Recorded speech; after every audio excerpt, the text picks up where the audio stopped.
tens of thousands of years to contact the spirit world. It seems to me extraordinary that governments seek to control the experiences we have inside our heads, not what we do, but simply the experiences we have. This is a very sinister development. It's a huge intrusion on the liberty of a responsible adult in an advanced society, and yet we're being persuaded to accept this as the normal run of things. Why is marijuana against the law? It grows naturally upon our planet. Doesn't the idea of making nature against the law seem to you a bit paranoid? You know what I mean? It's nature. How do you make nature against the fucking law? Grows everywhere, serves 1,000 different functions, all of them positive. To make marijuana against the law is like saying God made a mistake. You know what I mean? It's like God on the seventh day looked down at his creation. There it is, my creation, perfect and holy in all ways. Now I can rest.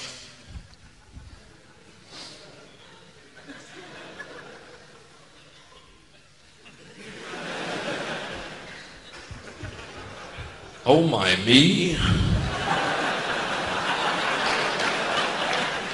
I left fucking pot everywhere. To think of someone going from birth to the grave without ever coming tangential to the psychedelic experience. It's like going from the birth to the grave without ever discovering sex. I think our ancestors discovered altered states of consciousness. And I think they initially discovered these altered states through their encounters with certain plants that they perhaps sampled as food items, such as psilocybin mushrooms, which then completely changed their state of consciousness and put them into direct contact with what they experienced as supernatural beings, with teachings for them. The trick is we have to be in altered states of consciousness to access these teachings. We cannot access them in the normal, alert, competitive, problem-solving state of mind that is so encouraged and praised in modern society today. The shaman is the figure at the beginning of human history that unites the doctor, the scientist, and the artist into a single notion of caregiving and creativity. The crucial characteristic of a shaman is that he or she is an individual who has mastered altered states of consciousness, who can put their consciousness into a different place and explore the realms that open up there. So the essence of shamanism is experience and practice. It isn't centuries of so-called knowledge or received wisdom handed down from generation to generation. It isn't a body of texts. It isn't a body of teachings. It's actual direct experience of the supernatural realm attained in deliberately induced altered states of consciousness. The shaman is an active player entering the other realm and negotiating and dealing directly with the spirit beings there for the benefit of humanity. How seriously then are we to take this, I'll call it an obligation, to follow the shamanic thread back into time? Well, I think that it is a matter of saving our own souls. I believe that God left certain drugs growing naturally upon our planet to help speed up and facilitate our evolution. Hallucinogens are a value changer. So is marijuana. Like it or not, it changes your values. It opens up windows, doors of perception, Aldous Huxley called them, and you see things differently. I'm glad they're against the law. You know what happened when I took them? I lay in a field of green grass for 4 hours going, my God, I love everything. The heavens parted, God looked down and rained gifts of forgiveness onto my being, healing me on every level, psychically, physically, emotionally. And I realized our true nature is spirit, not body, that we are eternal beings, and God's love is unconditional. There's nothing we can ever do to change that. It is only our illusion that we are separate from God or that we are alone. In fact, the reality is we are one with God and He loves us. Now, if that isn't a hazard to this country,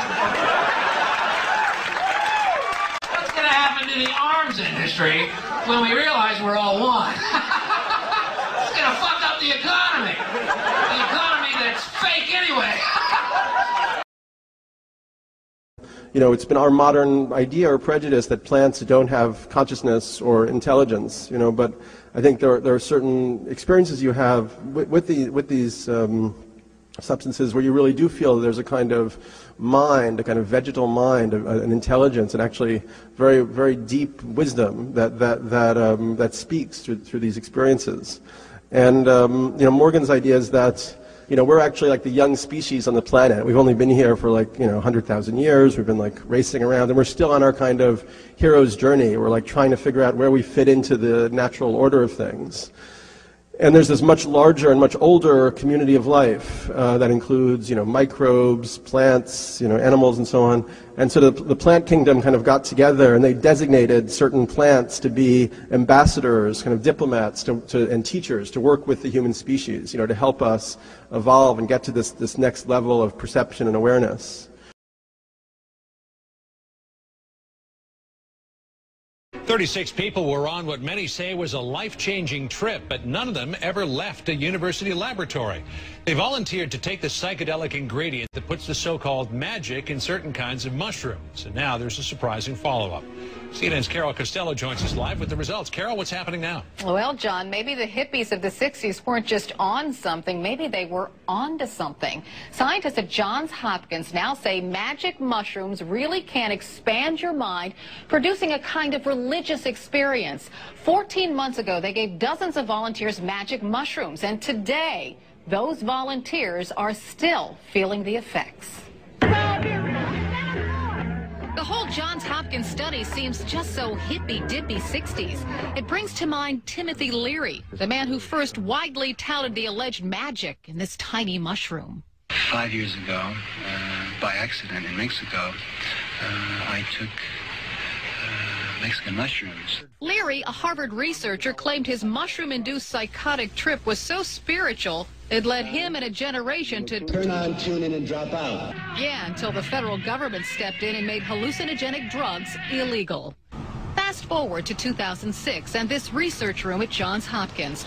36 volunteers took part in an initial study on whether psilocybin, the active ingredient in magic mushrooms, really does have a lasting spiritual effect on people. Dee Dee Osborne, a business consultant, volunteered to find out. It's a very beautiful feeling. I've not felt anything like that before.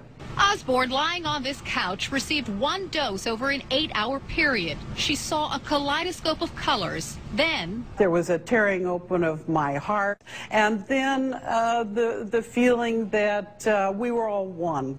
The effects of that single session are still with her 14 months later, and with other volunteers. The study says at 2 months, the volunteers rated the experience as having spiritual significance and sustained positive changes in behavior. Most people had experiences that really looked quite indistinguishable from